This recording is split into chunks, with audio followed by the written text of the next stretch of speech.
Je suis très honorée de prendre la parole devant cette auguste assemblée, au nom de mon pays, la Côte d'Ivoire, et en ma qualité d'ambassadeur spécial de l'ONU-SIDA à l'occasion de cette réunion de haut niveau. Avant tout propos, permettez-moi de vous transmettre les chaleureuses salutations du président de la République de Côte d'Ivoire, son Excellence M. Alassane Ouattara. Cette rencontre est d'une importance capitale pour nos pays, puisqu'elle a pour objectif d'arriver à relever les défis encore existants pour mettre fin à l'épidémie du sida dans le monde. En effet, malgré les progrès notables enregistrés ces dernières années, la pandémie continue de faire d'innombrables victimes, notamment parmi les femmes, les jeunes et les enfants. Il s'agit d'une situation inacceptable qui exige un important investissement en vue d'atteindre l'objectif de l'élimination du sida d'ici à 2030. Monsieur le Président, je voudrais à présent rappeler le fort engagement de mon pays, la Côte d'Ivoire, et en particulier celui du président Alassane Ouattara, qui a permis d'obtenir des progrès notables dans la lutte contre la pandémie du sida en Côte d'Ivoire. Et c'est à cet effet qu'il a déclaré, et je cite, « Nous devrons aller plus vite sur la question du traitement en Côte d'Ivoire en faisant en sorte que les autres 50% qui ne sont pas encore sous traitement puissent y avoir accès. Pour cela, j'ai décidé d'octroyer des ressources additionnelles. Je souhaiterais que la pérennisation des acquis soit une réalité dans notre pays et dans la sous-région en réduisant considérablement notre dépendance financière vis-à-vis de l'extérieur et en permettant à l'Afrique de produire son médicament. Mesdames et messieurs, avec cet engagement du gouvernement ivoirien, ainsi que le concours des partenaires et de la communauté internationale, notre pays a déjà enregistré des progrès importants en matière de lutte contre le sida, même s'il reste encore beaucoup à faire.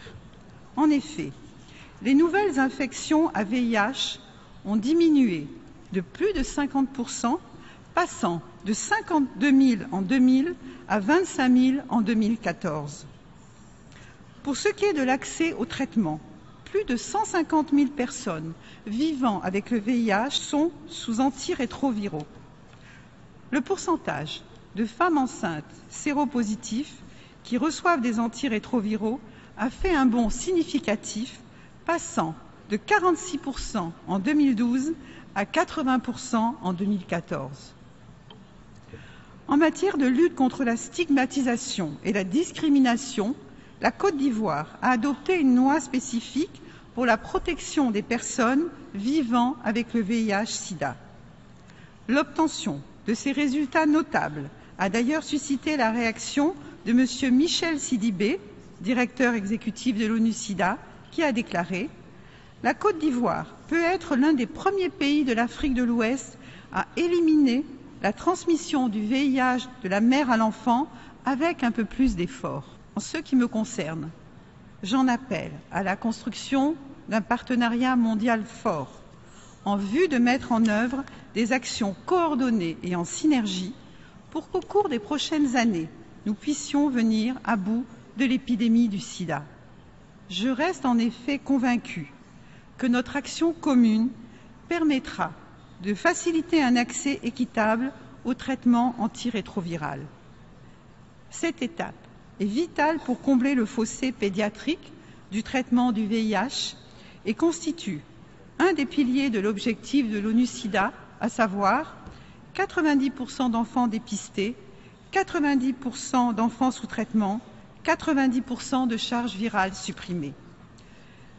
J'en appelle donc à une mobilisation de tous et à un engagement de chacun pour la recherche de solutions locales, incluant entre autres la production d'antirétroviraux de qualité et accessibles à tous et la mise en place de méthodes innovantes de sensibilisation et de prévention orientées de façon particulière vers la jeunesse. Monsieur le Président, pour terminer, nous espérons que les recommandations de la réunion internationale des ministres de la Santé sur la fin du sida pédiatrique, qui s'est tenue le 10 mai dernier à Abidjan, seront incluses dans la déclaration politique finale. Il s'agit d'une contribution majeure de l'Afrique qui manifeste ainsi son engagement et la grande priorité qu'elle accorde au traitement pédiatrique du VIH.